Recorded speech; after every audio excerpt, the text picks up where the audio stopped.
Reciban un cordial saludo por parte de Jocelyn Paucar y Rodman Topanta. Este es nuestro análisis del discurso de Otto Sonnenhösner a su renuncia a la vicepresidencia del Ecuador. Nuestra docente a cargo es Magdalena Rea. Y la acepté. Siempre agradeceré al presidente por su confianza y a la Asamblea Nacional, quienes por la vía constitucional me dieron la oportunidad de servir a mi país desde esta institución. Acepté porque era necesario apoyar al país en un momento crítico, en su camino hacia la recuperación de las libertades, la independencia de poderes y la democracia. Acepté porque cuando te llaman para servir a tu nación en momentos difíciles y sabes que lo puedes hacer con decencia y compromiso, no te debes negar. Cuando llegué sabía que la institución estaba desprestigiada por escándalos de corrupción. Desde el primer día me propuse trabajar con todas mis fuerzas y ponerle el corazón a mis actos, para que la ciudadanía sepa que si bien no tuvo la oportunidad de votar por mí, aquí estaba alguien que se iba a ganar su respeto a punta de trabajo y esfuerzo. Ser autoridad es tener la oportunidad de servir. Y para hacerlo de forma concreta, con acciones reales, me propuse pasar el menor tiempo posible en esta oficina y recorrer el país desde el primer día, teniendo contacto permanente con la realidad y la gente. Y eso hemos hecho, resolver problemas, sin importar su tamaño, desde lograr que se concluya la construcción de hospitales, carreteras, escuelas y cualquier tipo de obra abandonada por años, hasta ayudar en la iluminación de un barrio, desde conseguir el financiamiento para grandes obras de agua potable e infraestructura básica de decenas de ciudades del país e impulsar proyectos de energías renovables, hasta ayudar a alguna madre a la que le retiraron el bono de desarrollo humano. Algunos han querido menospreciar ese esfuerzo tildándolo de campaña política. Está claro que ellos solo recorren nuestro país y dicen escuchar a la gente cuando quieren los votos, y por eso juzgan así. Si quieren llamar campaña a resolver los problemas de la gente, háganlo. Es un honor trabajar duro y servir con humildad. Yo siempre he trabajado por convicción y basado en mis principios, no por cálculos o encuestas para las que no tengo tiempo ni dinero.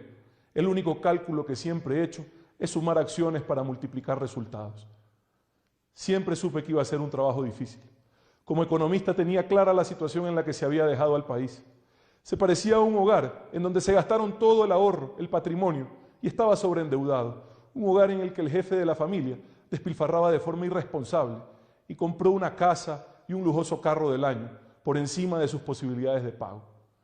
Mientras se gastaba ese dinero, había una sensación de fiesta y bonanza, pero era falsa, insostenible, y al amanecer de esa fiesta se termina perdiendo hasta la casa. Así funciona el populismo: pan para hoy, hambre para mañana. El despilfarro, la corrupción y el irrespeto a los recursos públicos socavan la sostenibilidad del Estado y obligan a retrocesos en los avances percibidos, pero que nunca fueron realmente conseguidos.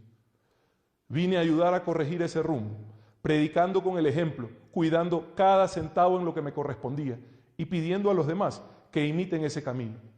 Solo así se sale adelante, con austeridad y trabajo. Por eso, con mi llegada a la vicepresidencia, aplicamos desde el primer día medidas pragmáticas de eficiencia y austeridad. En muy poco tiempo, redujimos la flota automotriz a la quinta parte, el exceso de personal en un 40%, devolvimos bienes inmuebles por los que se pagaban costosos alquileres y nos dedicamos a cuidar cada centavo. Así ahorramos más del 35% del total del presupuesto por año. Tuve la oportunidad de representar a nuestro país en varias ocasiones en el exterior y lo hice intentando sentar un precedente, viajando sin comitivas y en aerolíneas comerciales. Con esa gran responsabilidad logramos mejorar las relaciones bilaterales, conseguimos apoyo internacional e inversiones, dejando siempre en alto al Ecuador. Lideramos el acuerdo nacional cumpliendo muchos de los objetivos planteados. Logramos acuerdos por la educación, la sostenibilidad, la democracia, el emprendimiento, la innovación, el medio ambiente, la economía circular, el desarrollo agrícola, la lucha contra la pobreza rural y contra la corrupción, que ya se ven reflejados en reformas legales vigentes y acuerdos entre la sociedad civil e instituciones públicas y privadas. Queda pendiente, entre los más importantes, un acuerdo por la seguridad social que por su complejidad obliga a mayor participación de los verdaderos dueños del IES, nosotros los afiliados. Nos ha tocado vivir situaciones muy complejas, casi inimaginables para las que ni el mundo ni nuestro país estaban preparados. El COVID llegó a cambiar nuestras vidas. Enfrentamos con entereza este enorme desafío. Tomamos decisiones difíciles, pero acertadas y oportunas, pensando en salvar la mayor cantidad de vidas posibles. Conscientes de que en nuestro país emergencia ha sido sinónimo de corrupción, logramos que por primera vez en nuestra historia las compras públicas en emergencia sean abiertas. Esto nos ha permitido conocer y denunciar la corrupción en el sistema de salud. Creamos el Mando Unificado de Salud a nivel nacional para lograr una mejor coordinación de la emergencia. Duplicamos la capacidad de atención hospitalaria, incrementamos en 15 veces la capacidad de procesamiento de pruebas PCR. Se han hecho cientos de miles de pruebas rápidas. Procuramos que no falten camas, insumos ni equipos de protección para todos quienes estaban en la primera línea. Hoy arranca una nueva fase de aumento de capacidad en cuidados intensivos que nos permitirá incrementar 250 camas UCI a nivel nacional en los próximos 20 días. Contamos con abastecimiento de insumos para los próximos meses. Llegamos con más de 3 millones de raciones alimenticias y más de 1 millón de bonos de contingencia a los hogares más necesitados, para quienes el aislamiento conlleva el riesgo de morir de hambre. No ha sido tarea fácil, pero hemos ido superando hasta las situaciones más críticas. Sigue dependiendo de todos nosotros, de nuestra disciplina, que la pandemia haga el menor daño posible. El objetivo sigue siendo desacelerar la velocidad de los contagios para que no colapse la capacidad hospitalaria y, por supuesto, proteger a los más vulnerables. Crisis de tal magnitud como las que nos ha tocado vivir nos demuestran cada día más que los viejos paradigmas no sirven para entender lo que está sucediendo en nuestro mundo, y todos los que no lo vean serán arrastrados por esta nueva realidad que ha venido a transformarnos. No me siento y nunca me he sentido un político, pero sé que nuestro mundo ha cambiado. En esta nueva realidad requerimos formas muy distintas de hacer política a como muchos la entienden hoy. Ecuador necesita nuevas soluciones para afrontar los problemas. Por eso hoy, que enfrentamos una situación más estable, puedo finalmente tomar esta decisión. Al presidente de la República siempre le agradeceré su esfuerzo por dar los primeros y difíciles pasos para sacarnos de ese modelo fracasado que solo busca destruir y tiene sumido en la pobreza y la desolación al pueblo venezolano. Lo considero una buena persona y he servido a su lado con lealtad y convicción. Pero siempre dije que no estoy aquí por el cargo, ni por el sueldo, ni por los honores, y que en el momento que sienta que este cargo se convierte en un impedimento para servir y aportar a los temas más relevantes del país, prefiero salir como entré. Y eso haré. Saldré de aquí con la frente en alto y de la mano de mi esposa. No es una decisión fácil. Lo más cómodo sería quedarme, pero jamás he actuado en torno a mi comodidad. Por eso hoy lo responsable es salir. Renuncié desde el primer día a todos los beneficios que me correspondían por haber ejercido esta función. Sueldos vitalicios, seguridad o movilización. Soy joven, tengo 37 años y sé cómo proveer a mi familia trabajando con honestidad, como siempre lo he hecho. Por ello, esos recursos quiero que se destinen a quienes más lo necesitan. Trabajé por la unidad y con respeto, sin ver nunca banderas políticas, sin ofender a nadie y enfocado en unir fuerzas para resolver los problemas de la gente. El Ecuador enfrentará una de las elecciones más relevantes de su historia y por ello hoy el mejor servicio que se puede dar a nuestro país es trabajar en la construcción de un camino que nos lleve lejos de la inequidad, el hambre, el desempleo y la corrupción, males que nos han perseguido por demasiado tiempo. Debemos enfocarnos en los objetivos comunes, renunciando a cualquier interés particular para lograr una sociedad justa, próspera y equitativa. Haré este esfuerzo desde fuera de la vicepresidencia. Así no quedará duda alguna respecto al uso de recursos públicos para esto. Con esta decisión, esos que no quieren que el país cambie redoblarán sus ataques. Te pido que no creas en tanta mentira orquestada por los que le temen a la juventud, a las nuevas ideas y a las nuevas personas que quieren sacar a nuestro país adelante. A los que somos independientes y no le debemos nada a nadie. Intentan relacionarme a cualquier costo, con cualquier cosa, pero la gente sabe que mi única relación es con la verdad. Es que para ellos esto es un negocio y una obsesión, cuando solo debe de ser un servicio y una vocación. Quieren bajar a la gente decente a su cloaca, porque creen que esa es la única forma que tienen de competir. Como no pueden superar su incompetencia, quieren a cualquier costo destrozar lo que ven como competencia. Saben que estamos hartos de ellos y no podemos quedarnos de brazos cruzados. Para alcanzar un mejor futuro para nosotros y sobre todo para nuestros hijos, debemos dejar de cometer los errores del pasado. No confíes nunca en la gente obsesionada con el poder. y en los que estuvieron por años empeorando todo e insisten en volver, a cualquier costo, a cualquier cargo. No confíes tampoco en los que venden falsas ilusiones, pues no hay frutos sin esfuerzo, ni fórmulas mágicas. Las verdades a veces son incómodas, pero necesarias. Tampoco creas en aquellos que se consideran indispensables, pues nadie lo es, y solo unidos podemos construir un futuro mejor. Cree siempre en la gente sencilla, sin vanidades, con verdadera vocación de servicio. Alguien real y auténtico, que se presente como es. No les creas a esos que intentan cambiar solo para simpatizar. La honestidad en la vida pública no debe de ser vista como una virtud, sino como un requisito.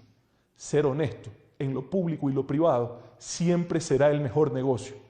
Ya estamos cansados de esa honestidad que solo se predica con la boca. Queremos la que se practica con el ejemplo. Y si lo que buscas es dinero, anda a trabajar a una empresa privada, porque al sector público se viene a servir y el dinero aquí no es para enriquecerse, sino para resolver los problemas de los más necesitados. A los jóvenes nos corresponde acabar con ese mal ejemplo de la política del berrinche y el bochinche, que solo ha conseguido alejar a los buenos y atraer a los malos. Gracias, Quito, por acogernos a mí y a mi familia como unos hijos más de esta ciudad. Gracias, Guayaquil, por mostrarnos que una vez más, desde las cenizas nos vamos a levantar. Gracias a todo el país, a las 24 provincias, por recibirnos en cada rincón con cariño, cada vez que nos acercamos a ustedes trabajando en nuestros recorridos. Gracias a mi equipo de trabajo. Nunca dudaron en hacer todo lo necesario en los momentos más difíciles y decisivos. Se han jugado hasta la vida. Gracias a mi familia y en especial a Claudia, mi esposa, por todo tu apoyo. Juntos hemos formado una familia y nuestro único legado relevante será dejar hijos bien criados que sumen al país.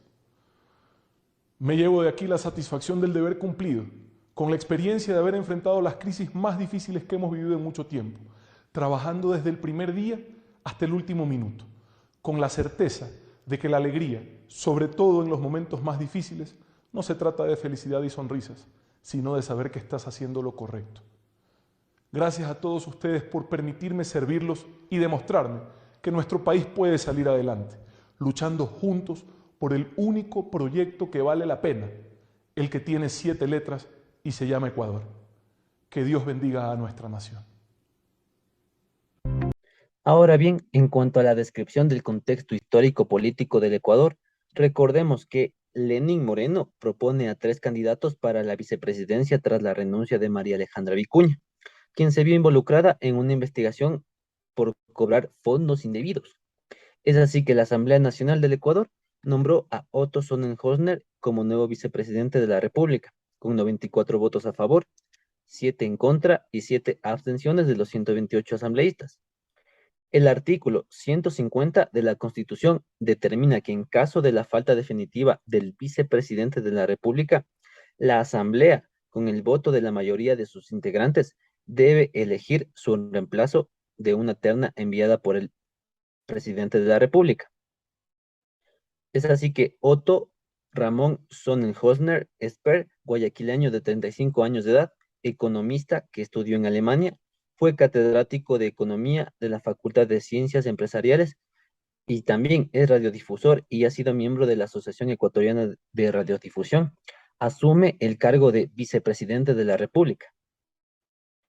El vicepresidente electo por la Asamblea Nacional del Ecuador en su gestión tuvo que atravesar la crisis mundial por la pandemia de coronavirus, es decir, por el COVID-19, intentando evitar la propagación de esta en el país. Por otro lado, en cuanto al análisis del mensaje que el político envía al otro positivo, negativo e indeciso, dentro del discurso del vicepresidente Otto Sonnenhorstner se encontró varios mensajes dirigidos a los diferentes otros, pues al ser su discurso de despedida existe un recuento de todo lo que ha hecho y de todo aquello con lo que el vicepresidente no estaba de acuerdo. Así también, él comparte las razones de su renuncia al cargo de vicepresidente, pese que ante el pueblo ecuatoriano él no tuvo queja alguna de su cargo. Es por ello que a continuación se detalla lo siguiente. Por un lado tenemos el otro positivo, en donde encontramos el Ministerio de Educación, trabajadores en sectores públicos, personas de escasos recursos económicos en épocas de pandemia y familias vulnerables afectadas por el COVID. Por otro lado, tenemos el otro negativo: Ministerio de Salud Pública, políticos antiguos correístas, corruptos de los diferentes cargos legislativos del Estado. Y finalmente, el otro indeciso, en donde encontramos a jóvenes y niños. En cuanto al análisis del mensaje, para el otro positivo, el ex vicepresidente en su discurso emite un mensaje de agradecimiento a las personas que lo apoyaron, pues Otto Sonnenhorstner trabajó y cumplió con las propuestas que mencionó para los ciudadanos desde el primer día de trabajo hasta el último minuto de su mandato. En el otro negativo, en el análisis del mensaje, en su discurso menciona a los políticos corruptos que no van a lograr sus objetivos de obtener o buscar beneficios propios, disfrazándolos con palabras convencedoras para intentar persuadir al pueblo ecuatoriano. Finalmente, en el otro indeciso, Otto Sonnenhorstner, en su discurso, inspira al joven ecuatoriano para que en su futuro como profesional pueda erradicar la corrupción y que haga del Ecuador un país lleno de oportunidades.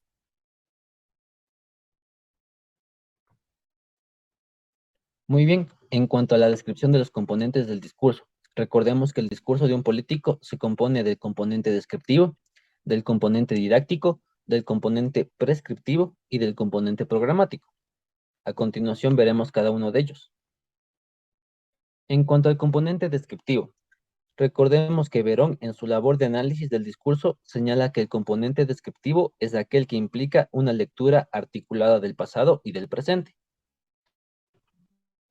Por otro lado, tenemos al componente didáctico, en el que Verón describe este componente en el que se presenta un principio general, enuncia una verdad universal sin entrar en aspectos específicos.